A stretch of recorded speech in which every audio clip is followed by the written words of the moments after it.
You ever meet a leader who seems grounded? Not just effective, but like anchored.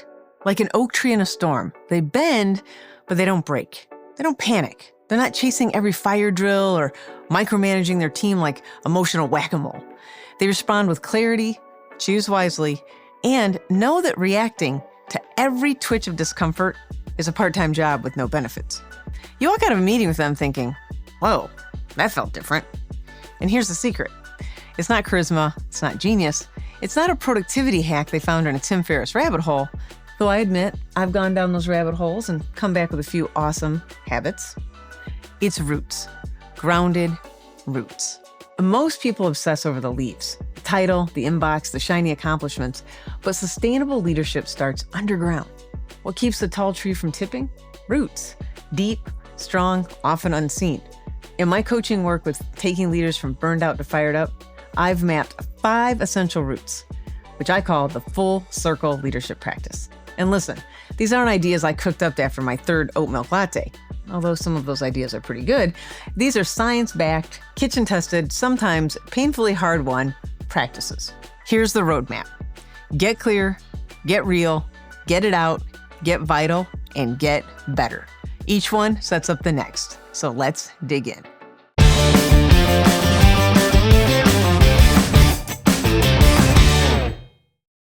Root number 1, get clear and get on purpose. Purpose isn't something you find. It's something you declare, like bankruptcy. Once you're clear on what you really want, here's a science beat for you. Self-determination theory by DC and Ryan showed that motivation spikes when our work aligns with autonomy, competence, and relatedness. Translation, purpose isn't a perk, it's rocket fuel. And if I say, for example, that I want my team to step up, but then I swoop in and take over when everything gets spicy, I'm gonna be off purpose pretty quickly. In fact, I'm on a whole other channel. Call it the control freak comedy hour. Here's a story for you. It's about my client, Laura. That's what we'll call her because that's her name. Brilliant, exhausted, quarterly crusher.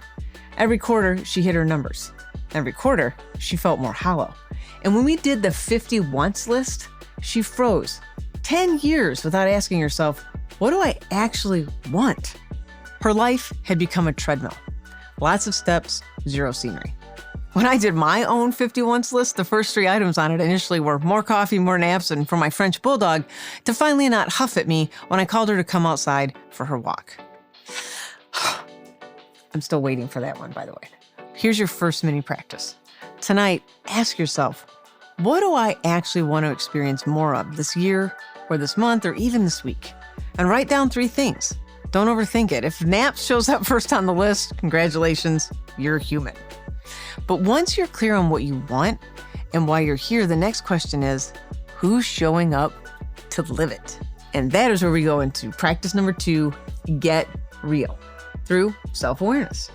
We have to ask the question though, what is self-awareness? First and foremost, self-awareness is noticing what we're thinking, how we're feeling, and how we're acting or behaving, what actions we're taking.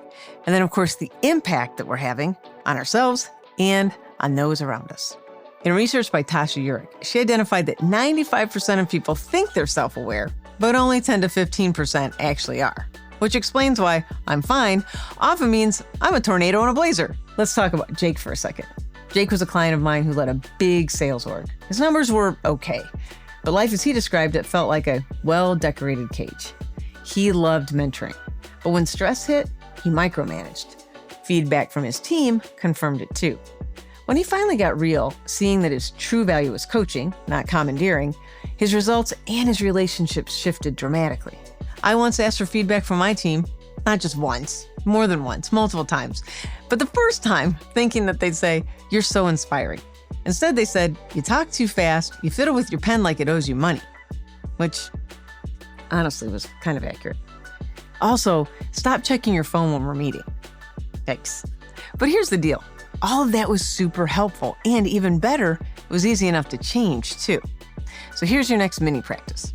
Each week, ask one person, what's one thing that I do that I should keep doing? One thing that gets in the way that I need to stop doing, and one thing you think I need to start doing. I call this very simply the stop, start, continue exercise. It's super easy, and that's it. Then take that feedback and ask another person, and then a couple more, and see if you can find the themes. There's always a theme. So now that you've gotten clear, you know what your purpose is because you know what you really want, and that defines your purpose every day, and you've gotten real, you'll notice something else.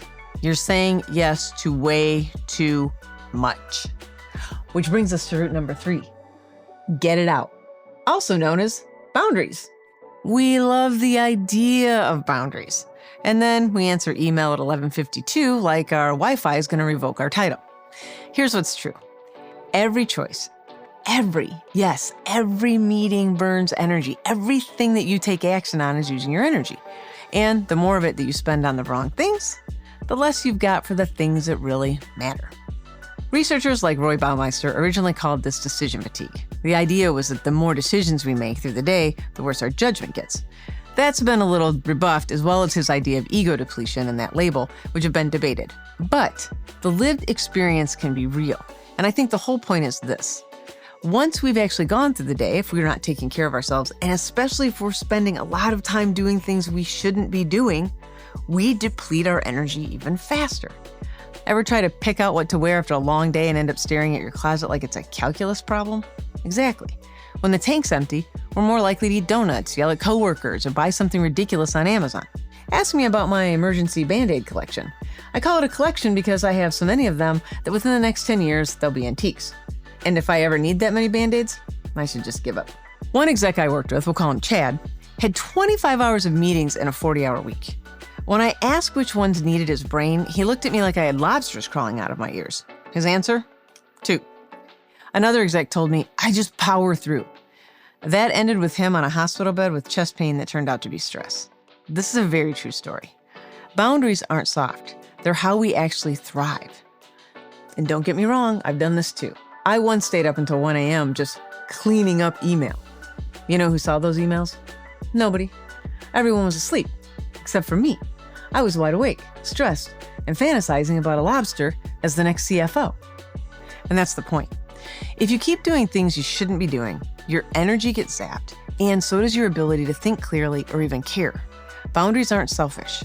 You really want to get out the things that no longer serve what you want and don't allow you to stay on purpose. And they're also how you manage your energy equity. We're going to get to that in the next practice. Meantime, here's your third practice. Pick one thing this week that you'll stop saying yes to automatically.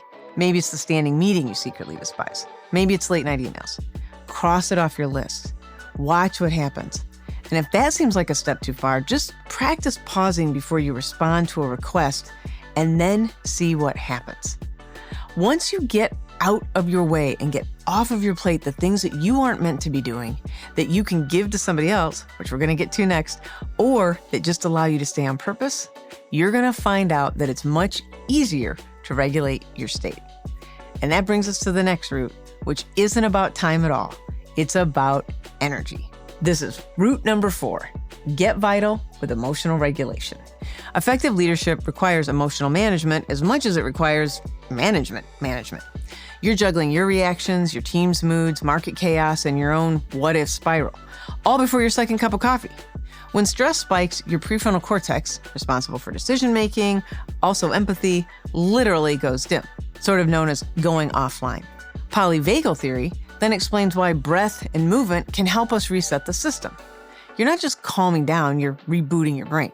I won't bore you with too much of the science about the vagus nerve and stress hormones and yada, yada, yada. But all of this works. Breathing, taking a pause, helps us reset our emotions and gets us vital, allows us to manage our emotional energy. Story time. One leader I worked with, we'll call him George, was white knuckling every day. No sleep, doom scrolling, no delegation. Their energy was like a bad Wi-Fi connection, always dropping and stuck on reboot. So we did 4 things. First, we had George recommit to getting clear, focus only on the top priorities and what he really wanted to accomplish, and to get clear about what he really wanted. Get clarity. Next, he had to get real about triggers for micromanaging and where he was losing himself in the process of work. He had to get clear with himself about all the roles he was playing and what really mattered in those roles.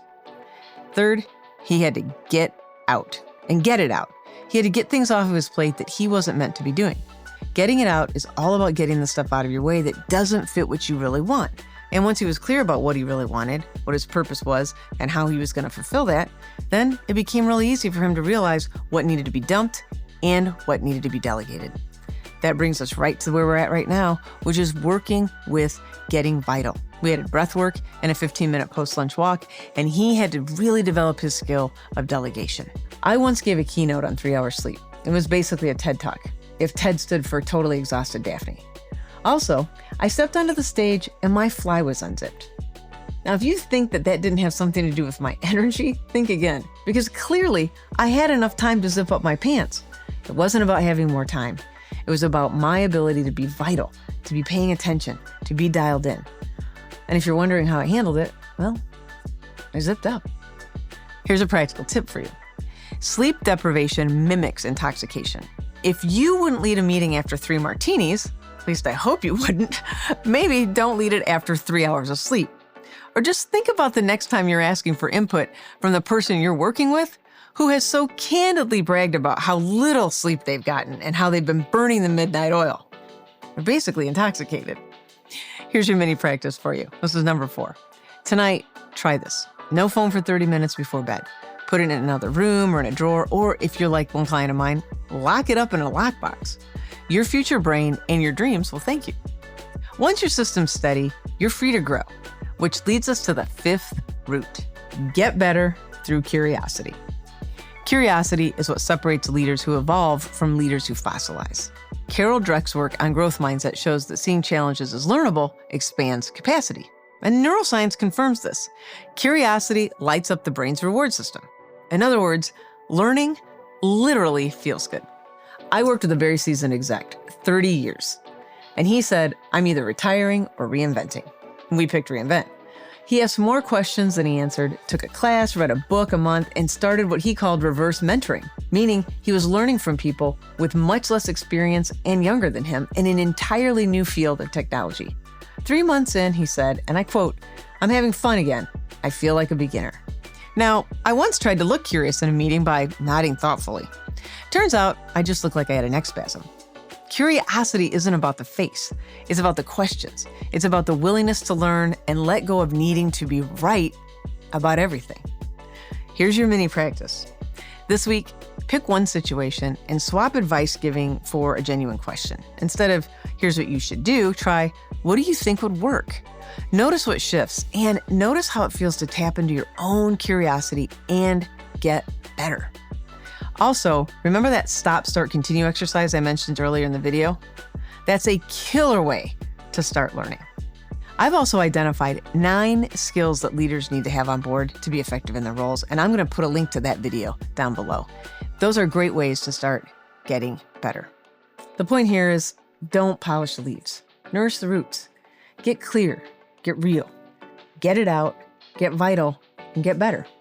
This is how grounded leaders grow and how you build success that doesn't collapse under pressure.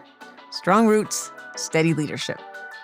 If this gave you something to chew on, drop me a line in the comments and let me know which practice landed the most for you. Was it get clear, get real, get it out, get vital, or get better? I'd love to hear about it. And you can also grab my free guide, Reclaim Your Life from the Brink of Burnout. Practical tools that go deeper into each of these 5 practices. I'll link it in the description below. And of course, hit subscribe to get more great stuff on how to thrive in the 9 to 5 and beyond. Happy thriving!